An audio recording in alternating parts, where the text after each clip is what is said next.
Welcome to another episode of the Modus Movement Podcast. I'm your host, Dr. Robert Pastore. Today is a very interesting topic. We're going to be talking about fasting for active individuals, and my guest today is Dr. Grant Tinsley. Dr. Grant Tinsley is an assistant professor of exercise physiology at Texas Tech University. He graduated summa cum laude with degrees in physiology and nutritional sciences from Oklahoma State University. He then completed his master's degree in biomedical sciences at Colorado State University and his PhD in kinesiology and exercise nutrition at Baylor University. Dr. Tinsley is also a certified sports nutritionist and certified strength and conditioning specialist. Dr. Tinsley's research focuses on the impact of diet, exercise, and supplementation on human body composition, athletic performance, and health. One of his particular research interests is evaluating intermittent fasting programs as a method to improve body composition and health. He also researches optimal assessment methodology for body composition. The overall goal of his research is to provide new information about the impact of lifestyle interventions on body composition and health in humans. I'm also honored to call Dr. Tinsley a personal friend. Dr. Tinsley, it is a pleasure to have you on my podcast. Thank you so much for joining me today. Absolutely. Thank you for the kind words, and I'm thrilled to be chatting with you today. It's such a pleasure. So here's where I'd like to just jump right into it. There's so much information on the internet about intermittent fasting, and I definitely see you as someone who's an expert in the field. So I was hoping, Dr. Tinsley, could you please clarify and define what that actually is? Yes, I think clarify is a great word because there is a lot of confusion. And, we know this is something really popular. If you talk to most kind of health conscious individuals, they'll have heard of intermittent fasting and they might even think they have a really tight definition on it. But as you kind of discuss with them further, there's a lot of confusion. So I'll start out by saying intermittent fasting is really a broad term, kind of an umbrella term. And there's specific types of intermittent fasting, and we'll get into some of those later, I'm sure. But there are some commonalities between these different forms of intermittent fasting. The major one is that they all implement regularly occurring fasts that are longer than your typical overnight fast. And even there, we're getting into murky waters already, because an overnight fast for different individuals could vary based on how much sleep you get, or whether you eat breakfast right when you wake up, whether you eat breakfast at all, etc. But all these intermittent fasting programs somehow extend that, what we view as kind of a normal duration overnight fast. So another way to view this is that you'd have kind of a drastic reduction in energy intake, often meaning no energy intake, interspersed with periods of time where you eat relatively normally. Okay. So this sometimes relates to kind of a systematic reduction in meal frequency, which is a little strange to think about because for many years there are recommendations to increase meal frequency and eat every couple hours to kind of stoke your metabolism. So this is in some senses swinging in the opposite direction. And the one other thing I'll say to kind of define the programs in general is that intermittent fasting doesn't say anything per se about what you eat. It's much more of a timing strategy. So it's very possible and very common to combine intermittent fasting with other dietary approaches. So for example, if a low carb diet works best for someone, you could combine a low carb diet when you are eating in the context of an intermittent fasting program, or a low fat diet, keto, anything. We're not saying anything yet about the content of the diet, and we know that matters, but intermittent fasting is really addressing the timing of feeding. Okay, very interesting. Now, please correct me if I'm wrong here, but I believe there's data on the holy month of Ramadan that has helped provide some solid research before anybody else was really doing clinical trials. Can you shed some light on that? Yeah, I'm really glad you made that connection, because a lot of people talk about intermittent fasting and they never even address Ramadan. But it's interesting. There is a very large proportion of the world population who are Muslim. It's estimated over 90% of Muslims actually observe fasting to some extent during Ramadan, which is really incredible. Just for anyone that's not familiar, fasting during Ramadan normally consists of eating only while it's dark outside. So you essentially fast from food during the daylight hours, then eat at nighttime. So there's actually quite a bit of research on athletes during the holy month of Ramadan. And the results are really mixed, and there's some good reasons for why the results are mixed. So I want to just briefly address that. Please. In my mind, there's some pretty substantial limitations to this research, and that's not anyone's fault. It's just kind of the nature of what's available. So the biggest thing I want to emphasize to start is that research during the month of Ramadan is typically observational. So what happens is, researchers, well-intentioned researchers say, like, this is this really interesting eating program. Everyone's going on this for 4 weeks. I have access to this population of athletes. I'm going to study what happens during these 4 weeks. So it's observational. These individuals aren't randomly assigned to fasting or to a controlled diet. Everyone's just kind of going through the same program. And they were going through that anyways. The researchers just kind of decided to jump in and observe what's happening. So because of that, that means there's typically not a control group that's not observing the Ramadan. One other really notable factor is that there are tons of lifestyle changes during this month. So it's not just the time of the eating, but there's often feasting after sunset. So when the sun has gone down, it's dark. There are different social interactions, different food choices, layout of the feast both at night and whether or not someone decides to get up before the sun rises to eat can lead to sleep deprivation. So individuals often sleep less during the month of Ramadan. One other note, it's so fascinating and multifaceted, but Ramadan is actually set according to the lunar calendar, meaning that it's not at the same time of year each year. It advances, I believe, by 11 days or so per year. So what this means is that even at a given geographical location, the number of daylight hours are not the same each year. And then if you also take into account different geographical locations, you're not necessarily comparing apples to apples if you're looking at research on Ramadan intermittent fasting, because someone might have only an 8-hour fast, like a short amount of daylight, and someone else might have a 14-hour fast at, in a different year at a different geographical location. So for all those reasons, it shouldn't be a surprise that the actual results on athletes are really mixed because there's so many factors going into it, and those often aren't clearly outlined in the research articles. So one of the things that's amazing to me is there's actually been mixed results on whether or not calorie intake decreases in athletes during Ramadan. So in some studies, energy intake, calorie intake has decreased. In other studies, hasn't changed at all. And in some, it's actually increased by up to 20%. And the researchers believe this is due to the fasting and kind of the social interactions where you haven't eaten all day, the sun has set, you're feasting with your families, and you can end up eating so much that you actually are hypercaloric for the day, even though you would assume that someone was eating fewer calories during Ramadan.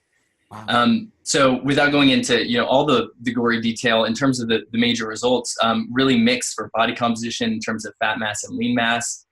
Some studies report fat reduction in athletes, others report no change. Really same results for lean mass. Some individuals lose lean mass, some don't. Performance, it really seems to depend on the type of performance, as well as these other factors I mentioned. So if an athlete maintains their energy intake, if they maintain fluid balance, their sleep, and their overall training volume, they can maintain their performance pretty well, particularly in shorter duration events, in kind of strength or anaerobic performance events. Where you see the bigger problems are when people can't maintain their training volume, they're sleep deprived, they might be dehydrated or hypohydrated. Because as a side note, strict observance to Ramadan fasting would disallow fluid intake also during daylight hours. So when you get into endurance events, especially those longer than 10-minute events, you do see some performance decrements. So I guess to wrap it all up, lots of factors saying kind of that comparing one study on Ramadan intermittent fasting, it's not easy to compare to another study. And because of that, we really have kind of mixed results. Yeah, I could definitely understand that. And I didn't even put all that together, so I really appreciate that, Doc. That's excellent. Excellent summary. But I'm so grateful we have that data. I think it was a real great starting point to have some of that science published. Absolutely. Also, there's when I hear the term intermittent fasting, I'm thinking of all the different published researchers out there, and I know you gave us a great little summary there, but there's also kind of like, would you say there's different like nomenclatures associated with it, right? So there's time restricted feeding, there's alternate day fasting, as you were discussing. Is there a certain form that you think is better than another form, or is leading the charge with regard to research under the umbrella of intermittent fasting? Yeah, that's a great and really interesting question. So just first, so everyone's on the same page, like I mentioned, intermittent fasting is kind of the umbrella term. Some people argue with this, but what I see as the main forms: first, time restricted feeding. So that's essentially where generally you follow the same eating schedule every day, and you're just restricting all your food intake to a single period of time, usually 4 to 8 hours in duration. Okay. So for example, it's really common right now, really popular to eat all your calories in an 8-hour feeding period every time, meaning that the other 16 hours per 24 hours you're fasting. So that's time restricted feeding. Alternate day fasting, what we call true alternate fasting, just means you eat every other day. So Monday you eat normally, Tuesday you don't eat. Wednesday you eat normally, Thursday you don't eat. As you just kind of alluded to, that's difficult. So really what's more common is alternate day modified fasting, where you would eat normally one day, then eat a very small amount of calories the next day, generally around 25% of your weight maintenance needs, typically consumed as a single meal. So this would often be eating just lunch, say on Tuesday. Then Wednesday, back to normal eating. Thursday, you're eating just lunch again. And you kind of alternate indefinitely. One other type, which can be called whole day fasting or periodic fasting, is where you don't fast as often, but you fast for a little bit longer. So this is often 1 to 2 24-hour fasts per week, or maybe even a 36-hour fast. And 24-hour fast sounds like a long time, but really if you're doing a 24-hour fast, there's never a calendar day where you're not eating. So you could say fast from 6 p.m. on Wednesday to 6 p.m. on Thursday. So it's a 24-hour fast, but you can still eat dinner on Thursday. Okay. So that's kind of an interesting form. In terms of the research, there has been a lot on alternate day fasting, specifically the modified version where you do allow the lunch intake on the so-called fasting days. A lot of research on that. I would say in practice, time-restricted feeding is quite a bit more common. Some people view the Ramadan intermittent fasting we just discussed as a form of time-restricted feeding because you're restricting your feeding window just based on daylight, essentially. The periodic fasting, and you can even see as I describe these, you could get into situations where you design an intermittent fasting program. You're like, which category does this actually fall into? So then you have to kind of revert back to, just the broad principles we know are in place, like the fast longer than an overnight fast. So I'd say at present, there's a lot of good research on alternate day fasting. Starting to be a few more studies on time-restricted feeding, even studies looking at when you place the feeding window in relation to circadian rhythms. So do you feed earlier in the day? Do you feed later in the day? Fascinating. And I'll truncate my answer there, or else I'll just ramble on. No, that is awesome. I love that. That I definitely we should touch upon that in a little bit, but I'm curious to know if you think time-restricted feeding is gaining popularity in sports and fitness in general. Yeah, I think it is, and I have a little bit of quantitative information on that I'll share. Just limited information. I do think it's gaining popularity, and I think one thing I want to just say at the outset is that I think the applications of time-restricted feeding, you should definitely, of course, consider the individual, but also consider the level of athlete. So time-restricted feeding, for example, is very popular in the general active population. I haven't seen it permeate into high-level athletes quite as much, and we can get into it later maybe, but I'll just get into it now. I would certainly never recommend that all high-level athletes perform TRF. In fact, I'd probably recommend that most don't. When you're at a very high level, elite athletes, and you know this, you've worked with elite athletes for many years, you have to optimize everything. So, even sacrificing a little bit of recovery or a little bit of performance because of not following kind of optimal eating, that's their livelihood. So that's a different scenario than, myself or other people who are generally active, who they love fitness, they love exercise, they want to be healthy.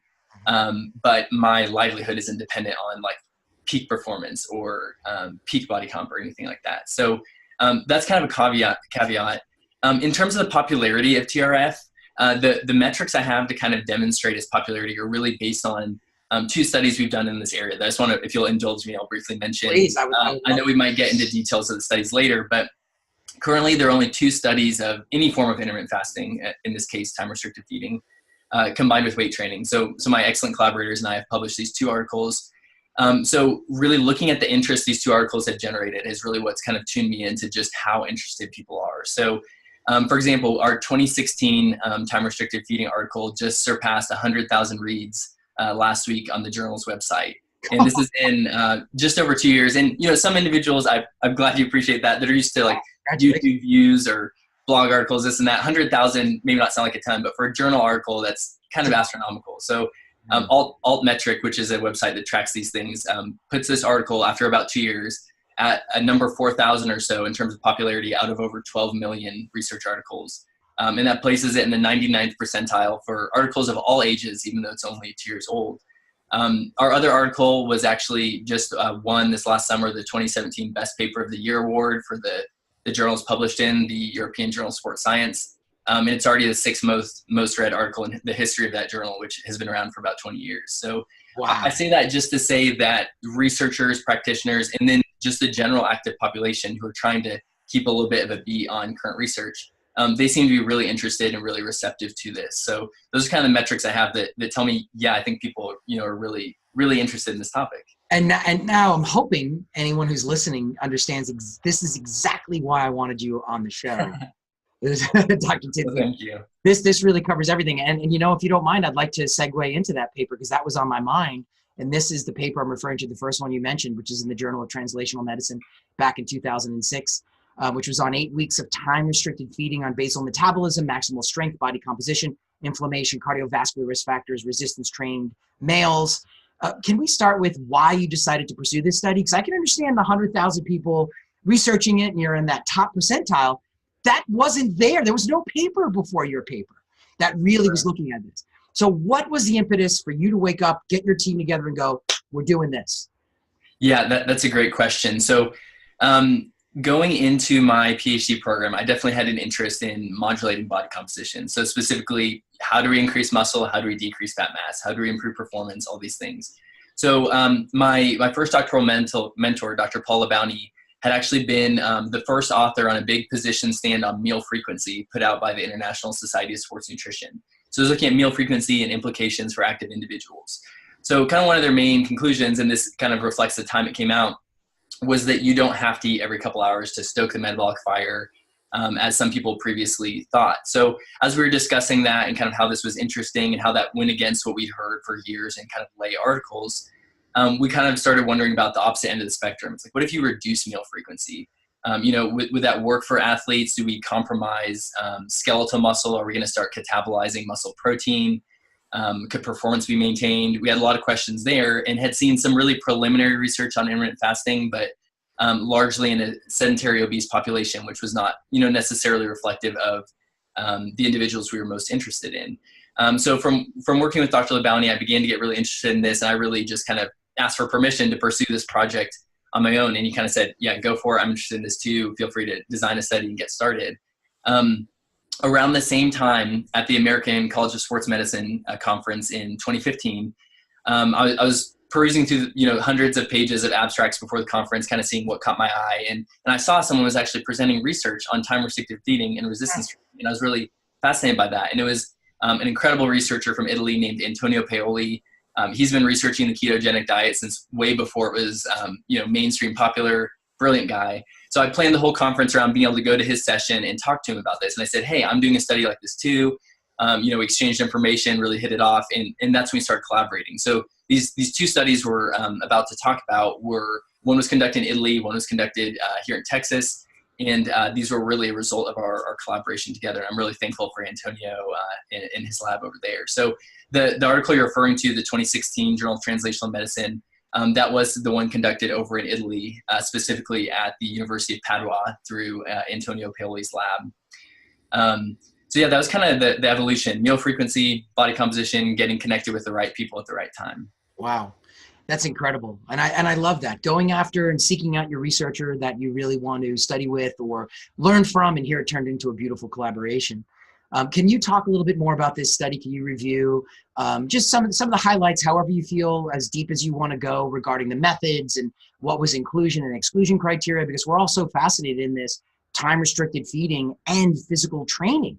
It goes against everything I was focusing on with working with my pros, right? Yeah. And then you think of the mantra of people who are maybe not professional athletes, but their livelihood depends on their physicality. And pardon me, but I'm thinking of Dwayne "The Rock" Johnson, who I think has a mantra, just one more bite. So he's doing the exact opposite. He's doing excessive feeding in any moment of time versus time-restricted feeding. And those are the tools he gave like Hugh Jackman to get into the Wolverine size. So so this paper fascinated me since the first time I read it. So if you wouldn't mind going over all the data sets, however you're comfortable, please. Yeah, absolutely. Celebrity side note, since you mentioned that's funny, is the Rock is a huge fan of feeding. Terry Crews is a big fan of intermittent fasting, and you guys with very muscular physiques. Exactly. So just giving the big picture on this, the purpose really here was looking at physiological effects of time-restricted feeding when combined with resistance training, so weight training. So this population was highly trained. There are some studies, including some I've conducted, and maybe the next one we'll discuss, that use kind of recreationally active individuals, but not highly trained individuals.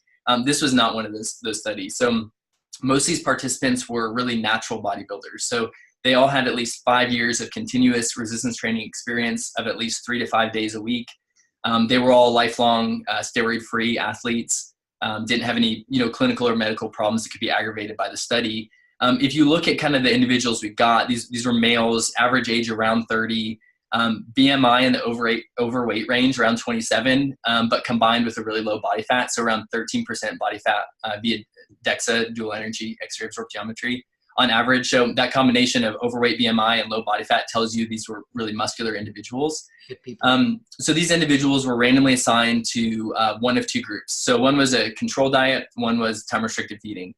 Something that's really interesting about this is both groups maintained the content of their diet, of their habitual diet throughout the study.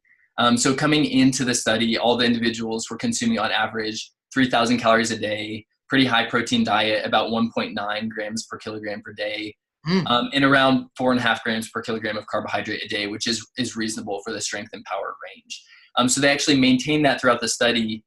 They also actually, both groups during the study had the same meal frequency. So we were controlling meal frequency, controlling the content of the diet. Really the only thing that changed was the timing of the feeding. So the control group consumed one meal at 8 a.m., one meal at 1 p.m., so morning meal, midday meal, and then a meal at 8 p.m., kind of late dinner. And the only other time they ate was consuming whey protein immediately after their workout. The time-restricted feeding group had the same 3 meals, but they were at 1 p.m., 4 p.m., and 8 p.m. And they had an hour to each meal. So they ended up with an 8-hour feeding period starting from midday until the mid-evening, whereas the control group had their feeding spread out throughout the whole day. So throughout the study, both groups were meeting with the dietitian to review everything, make sure they were complying, make sure they didn't have any questions. Both groups followed those meal frequencies, and then again with the addition of protein post-training. And then they both did an identical resistance training program for 8 weeks. And this was directly supervised by the study personnel, which is a great strength of the study. So let's see, I won't go into all the details on the resistance training program, but it was, the details of that are in the article, but point being both groups did the identical resistance training program. And what we're really looking at, a few major outcomes. So body composition, so lean mass, fat mass, we're looking at muscular strength and performance, and then a variety of physiological markers. So we won't go into all of them, but 3 main categories we looked at were blood lipids, hormones, notably testosterone, so the major male, so to speak, anabolic hormone, and then inflammatory markers as well. Would you like me to go ahead and jump into results, or do you have any questions about that? I mean, I'm definitely, I'd love to hear the results, but I am curious about if truncated testosterone over a long enough period of time would really have the detrimental effect on skeletal health, skeletal muscle health, and skeletal health that we've been seeing in isolated controlled experiments, right? We've even seen males that have hypogonadism are more at risk for osteopenia and perhaps osteoporosis. I've met males in their 60s and early 70s that were being treated with Fosamax, and by the same token were perhaps on androgel by their endocrinologist. So that has always fascinated me, if IF in any way alters hormone status over the long haul. Yeah, absolutely. So that's something that's really interesting. And yeah, so to give context to that, in this study, there were no changes in lean mass over the 8 weeks. And I'll relate this to testosterone in a second, which really could be viewed as a good result. In a highly trained population, you wouldn't expect that a simple 8-week program would dramatically increase their muscle mass, maybe if they were untrained or lightly trained. So no changes in lean mass, but yeah, what you're referring to, one of the interesting results is that there was actually a drop in testosterone in the time-restricted feeding group. This came also with a reduction in fat mass. So time-restricted feeding group decreased fat mass, control group didn't. But that reduction in testosterone definitely raised some eyebrows. So just to give you kind of the value, so the pre-studied testosterone value in the TRF group was 21 nanomoles per liter. The post-testing was 17 nanomoles per liter. So decrease, the normal range that I found was 10 to 39 nanomoles per liter. So definitely within the normal range still, but it did significantly decrease. It's pretty debated on if changes in testosterone within the normal range are really physiologically relevant. We know if you're outside the physiological range at the very low end, or in individuals who would exogenously administer anabolic steroids, that certainly has impacts on skeletal muscle. One thing that's interesting, and this probably isn't even people that were familiar with these articles may not be aware of this. We actually within this last year published a abstract, and we're preparing the full manuscript that's actually a continuation of this study. So this was an 8-week study, but this continued on actually for a year. So I can actually provide you with kind of some new information here on the long-term effects. So the reduction in testosterone was still present after a year, and there actually was a reduction in fat-free mass after a year of following time-restricted feeding. So there was a significant decrease in fat mass, just like there was during the first 8 weeks, and that was maintained throughout the whole year. So reduced fat, but also reduced fat-free mass by, I believe, 1.5 kilograms or so. Okay. Testosterone was lower. The interesting thing is performance was not impacted. It was maintained. So there was a reduction in testosterone, slight reduction in lean mass, but performance is maintained. So this might, come to one of those trade-offs of, is this worth it? Is it worth sacrificing a little bit of lean mass to maintain fat loss in an already lean individual over the course of a year? Or is this something where it's like, no, that's, not acceptable. And in that case, then maybe time-restricted feeding wouldn't be the right choice. One caveat here is that over the course of the whole year, even though they had maintained their calorie intake during the first 8 weeks, the individuals in the time-restricted feeding group did spontaneously decrease their calorie intake. So this is true in a lot of research, but it ends up being a little difficult to isolate the effects of calorie restriction versus the actual fasting. Fascinating. And I know this isn't published yet, so please forgive me that I'm asking. Did the testosterone levels drop into a clinically deficient range on average, or did they remain within a normal range but just decrease? Yeah, great question. I'm fairly confident they were still in the normal range. I don't have the full data in front of me. And of course, I'm didn't full data in the abstract, but yeah, I believe they were still within a normal range. And I think, actually I won't comment on that. And any skeletal health analysis looking at a bone structure? I'm curious, DEXA scan that included bone health? Yeah, so that's something we're interested in for some secondary analysis. This kind of primary analysis we did for the abstract largely focused on the body composition and hormone markers, but that's definitely something we'd like to look at since we do have access to DEXA scans and make sure there were no untoward effects on. Yeah, that'd be so good to see. Right now I'm thinking like, boy, I would love to see an undecarboxylated osteocalcin just to see if there's like a potential risk for a fracture that may even pop up before there's even a major change in DEXA. But wow, that's great stuff. I will wait for that paper, my friend. Yeah. I'm sure I'll have one of the first copies once it gets published. I kid you. So if you don't mind, I'd love to segue to your other brilliant work. And this was the study that you mentioned that was published in the European Journal of Sports Science, titled Time-Restricted Feeding in Young Men Performing Resistance Training. And this was a randomized controlled trial. So if you wouldn't mind, Dr. Tinsley, could you walk us through that study as well, as you did the last one so wonderfully? It would be great for our listening audience, please. Absolutely. And there were quite a few similarities between the two, so I'll kind of emphasize the differences just so we kind of see what we're dealing with here. In this study, in contrast to the previous study, this study used recreationally active individuals. So these were more novice individuals. These were males again. So they're generally active, but didn't have the extensive resistance training background that previous individuals had. So essentially what that means is we were expecting some lean mass gain, and we could kind of evaluate whether or not this time-restricted feeding program would attenuate or reduce that lean mass gain in any way. The time-restricted feeding program itself was a little bit different. So, as you know, there's certainly good research on pre- and post-exercise nutrition being important. And that's something I didn't mention in the previous study, but individuals were not exercising fasted. So they ate before they worked out, they ate after they worked out. We're not trying to advocate for fasted training here. We're still trying to follow best practices in terms of pre and post exercise nutrition. And that's true in this current study also. So in this current study, we actually allowed unrestricted food intake all day on the 3 days where individuals performed resistance training. Then on their 4 rest days where they weren't actually performing exercise training, we had them consume all their calories in just a 4-hour period of time. So this is around 4 to 8 p.m. So this was a little more challenging because it was a 20-hour fast instead of the 16-hour fast. We were looking at some similar variables. We had some limitations here. This was a unfunded study. This was really just a labor of love. I just wanted to do this study on the side. So we didn't have the resources to look at all the physiological markers that we looked at in the study conducted in Italy, but we did look at body composition with DEXA, and we looked at hypertrophy of individual muscles with ultrasounds. We looked at the biceps brachii muscle and rectus femoris muscle. And then we looked at muscular performance, so 1 repetition maximum, so maximal strength, as well as muscular endurance via tests of repetitions to failure. Similar to the previous study, there were 3 exercise sessions per week. Our participants were, like I mentioned, not quite as trained, didn't have quite as They had good body composition, but not quite as, more elite as the previous study we discussed. So kind of jumping right to the results, kind of interesting thing here. The difference in body weight wasn't significant, but on average, the TRF group lost about 1 kilogram of body weight, while the normal diet group gained about 3 kilograms of body weight.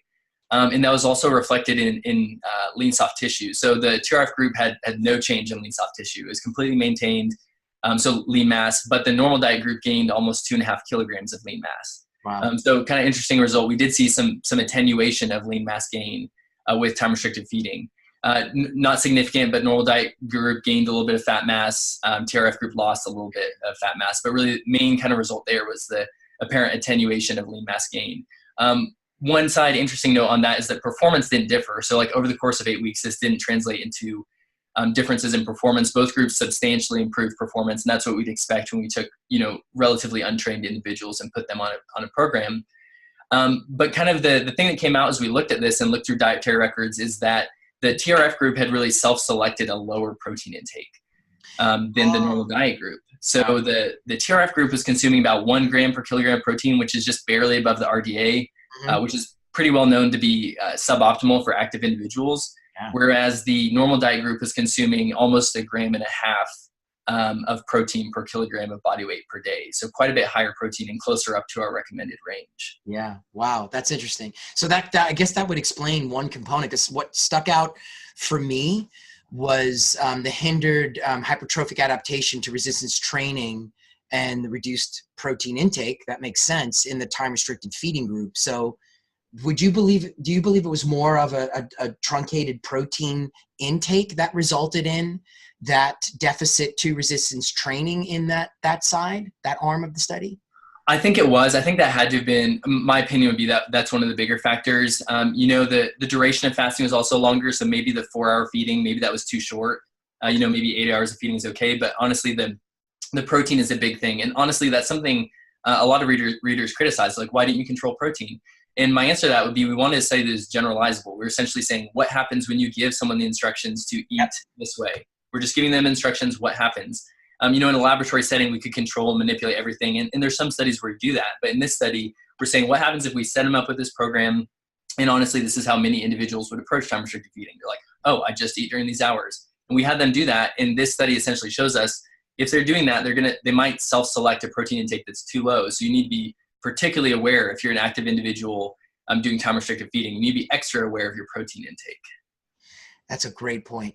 That's a really great point. And I have to, everybody who listens to the podcast and hears me talk about my time at Eastern Michigan University, it wasn't brainwashing. It was proper scientific analysis that I really am in favor of and was educated towards a higher protein intake, particularly when I took that into practice and working with professional athletes.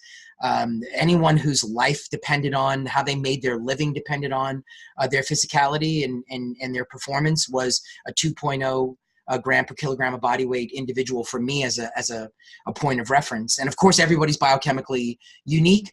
And that was really how I was taught in sports nutrition. Of course, I know, the 0.8, but what we're seeing, and if I could segue to another paper, Dr. Tinsley, is I've been extremely interested in nitrogen balance and prevention of sarcopenia. Sarcopenia is horrible. It's one of the risk factors for hip fracture. Hip fracture is one of the major increasers of all-cause mortality.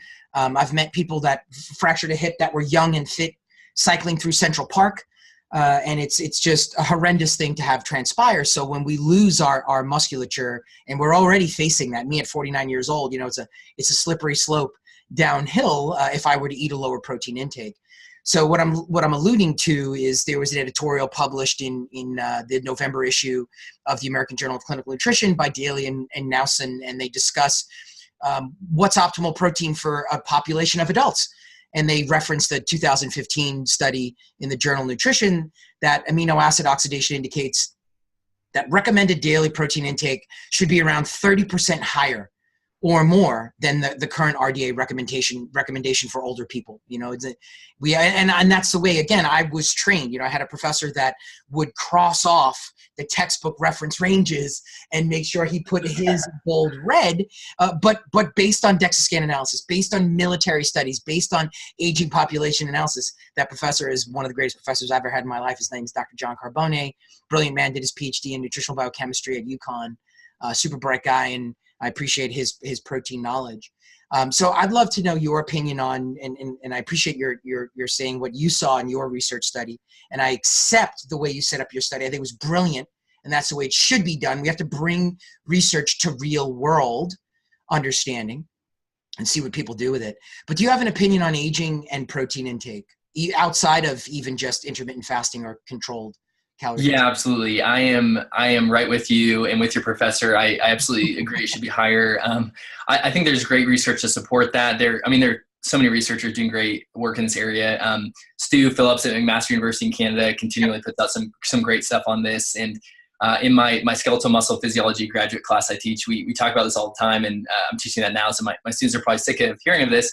One of the factors that stands out to me that relates to this is the idea of anabolic resistance in the elderly. So for the same dose of protein, the elderly individual gets a lesser anabolic response. So lesser stimulation of these anabolic signaling pathways within the muscle, lesser muscle protein synthesis response, ultimately just a harder time shifting towards a positive muscle protein balance. So I absolutely agree. The individual doses need to be higher. The overall protein intake needs to be higher. I think there's good data on that, and I hope that trickles eventually to the formal recommendations, though. I feel like the research has been, pointing that direction in quite a while, and some individuals are hesitant to push that way. But like you mentioned, 2 grams per kilogram, I hear that a lot. I know the International Society of Sports Nutrition recently put out a new protein position stand, and I think they recommended 1.4 to 2 grams per kilogram in that range for active individuals. And for elderly or elderly active, kind of the combination, I think absolutely it should be higher. And one side note on that, which I think is always interesting, is the acceptable daily macronutrient range put out, by governmental entities for protein is 10 to 35% of your daily calories. So even when we're talking about higher protein diets, they often fit within the recommended AMDR. So even though it's viewed as extreme, sometimes do a high protein diet, it's really in line with some of the formal recommendations. Just if you're only using the RDA at 0.8 grams per kilogram, I do think you're kind of doing a disservice to some of the individuals you're working with. Yeah, I'm glad we completely agree on that point. And one of the things I'm seeing too, Dr. Tinsley, that I find concerning is there's kind of like this cult wave of people that are they're kind of creating an amalgam of 2 different nutritional disciplines. I'm seeing people that are being quasi ketogenic that are also following intermittent fasting. And by combining the 2, they have to consume a reduced quantity of protein to really fit within the definition of ketogenic diet, which is not the Atkins diet, is not just a low carbohydrate, high protein diet. That's not ketogenic, right? There's gluconeogenic amino acids, and there's amino acids that are going to become glucose. So there's actually a controlling of protein in the ketogenic population. So I'm concerned about that amalgam not being recommended by someone with knowledge or understanding. So that I have a fear there.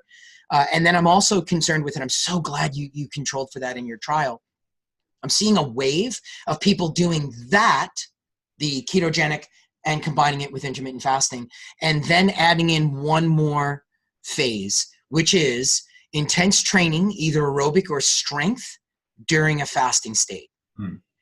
And, again, the way I was trained, we had the bullseye on the board, and we knew the time frame and when was the most ideal to feed your athletes. And forgive me, but yes, having the graduate education was fantastic. But when you're practicing on some of the best baseball players and football players and hockey players that are making many millions of dollars to do well in their respective sports, you couldn't recommend, there's no way I would even touch that with a 10-foot pole. I mean, it's just so out there in left field. It just seems like it's not based on true scientific evidence to mix those 3 things together.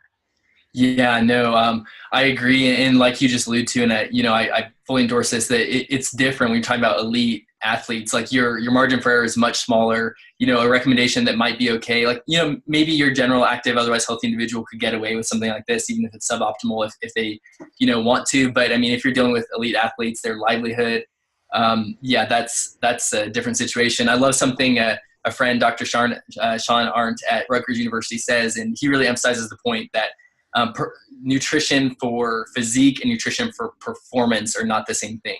And there's some overlap, and you see the physique of professional athletes and you're like, oh yeah, I'm just gonna like training for physique. I have to go really low carb so I can be, really lean like they are. But you don't think about the amount they're training, about the actual performance they need to maintain. So if you're an athlete, performance has to come first. That likely should make you skeptical of some things, even like intermittent fasting or keto for a lot of sports. It should make you more skeptical of all those things. Now, if you're a general active individual and you're like, I really just want a good physique, I want to perform okay, I want to be healthy, but I just want a better body comp, you have a lot more leeway. You can restrict calorie intake through intermittent fasting, through low carb, through low fat. You have a lot more flexibility. But I totally agree. And you have so much great experience working with these professional, truly elite athletes, and they're just a different breed than the general active population. I think there's some black magic involved in what they can do. But when you meet baseball players that are they perform so well in the postseason, one of my most fascinating anecdotes that I've heard from them is that they could see the seams on the ball that's coming at them. And then you look at the relief pitcher the night before and you clock speeds of 94, 96 miles an hour.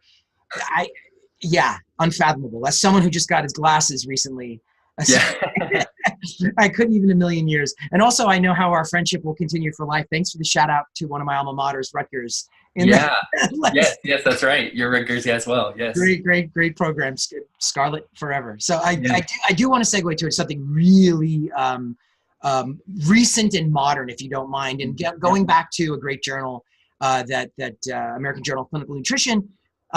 This month there was a study examining a form of intermittent fasting and controlled calorie restriction. But now I'm more excited about your paper coming out because it was a full year. This was 50 weeks.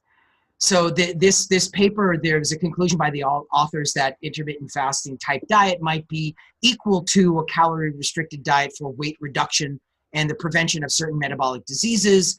Of course, this was not a study performed on athletes and strength training individuals where your expertise, excellent expertise, I would like to add, lies. I was wondering if you had any comment on this study, or if you had any thoughts on this paper, if you had a chance to read it, if you don't mind, my friend. Yeah, so I was able to briefly review this, and honestly, I really agree with their big picture conclusion. So just to reiterate, and you just stated this very well, they essentially said that intermittent fasting was a viable alternative to normal calorie restriction, but not inherently superior. And I completely agree with that. And it's funny, I'll be at conferences and things, and people come up to me and be like, oh, you're an intermittent fasting guy. Like, have you eaten today and this and that and all that? And I kind of like scratch my head. I'm like, I researched this because I think it's interesting and there was no research in this area. So I want to put something out there, but I have no vested interest in intermittent fasting being the best diet out there. So this really represents my position. This is a viable alternative, but not inherently superior. Now, there are some really interesting rodent data and preliminary human data showing possible physiological benefits outside of,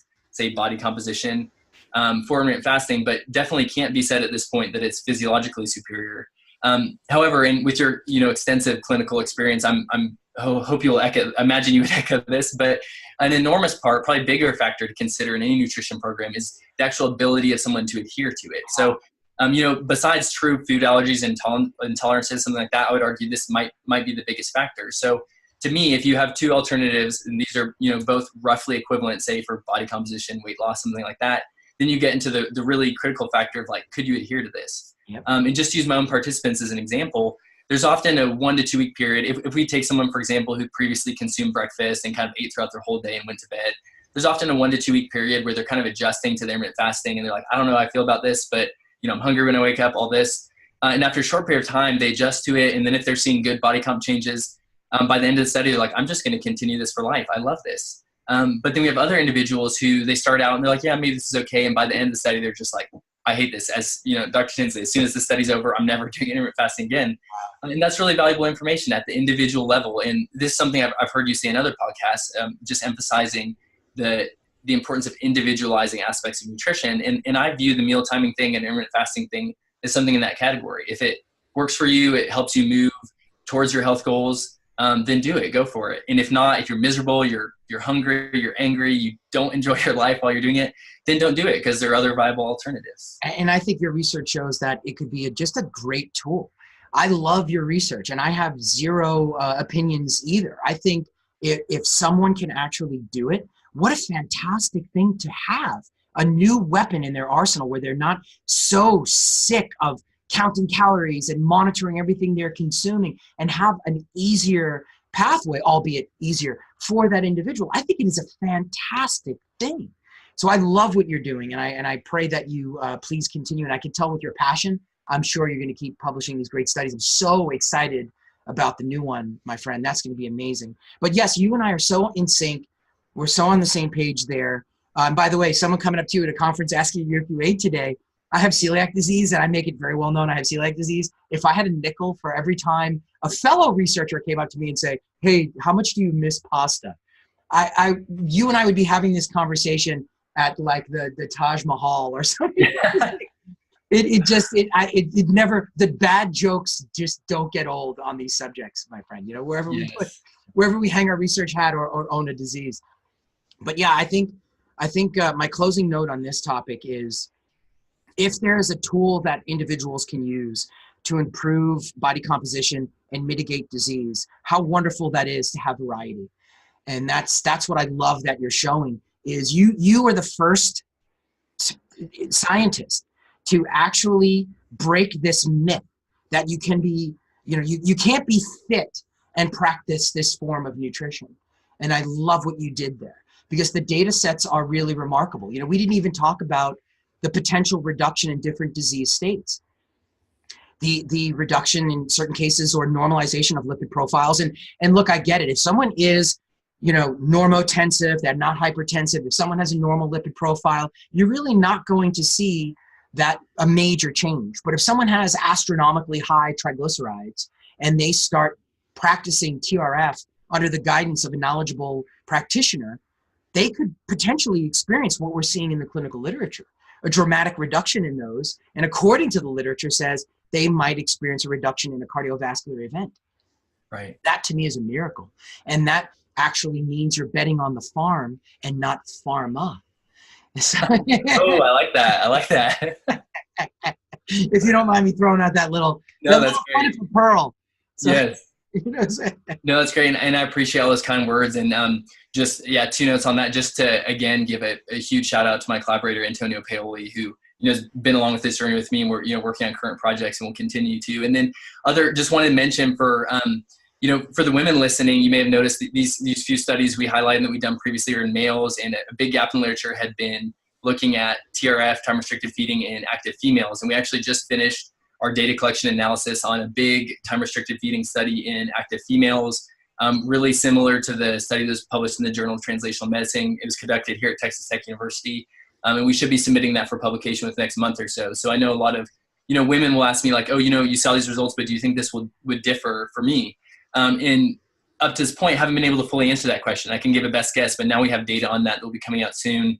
I think it'll be really interesting. Maybe when it's out, we can chat again about it and hash out that one. Everyone, if you're listening, Dr. Tinsley, he can crunch out and churn out papers like nobody's business. This man is a wizard. Dr. Tinsley, you are such a dear friend. I can't thank you enough for your generosity. I love our conversations always, and I so look forward to having another conversation with you again, my friend. Absolutely, Dr. Pastore. Thank you very much for your time, and it's a great time chatting with you as always.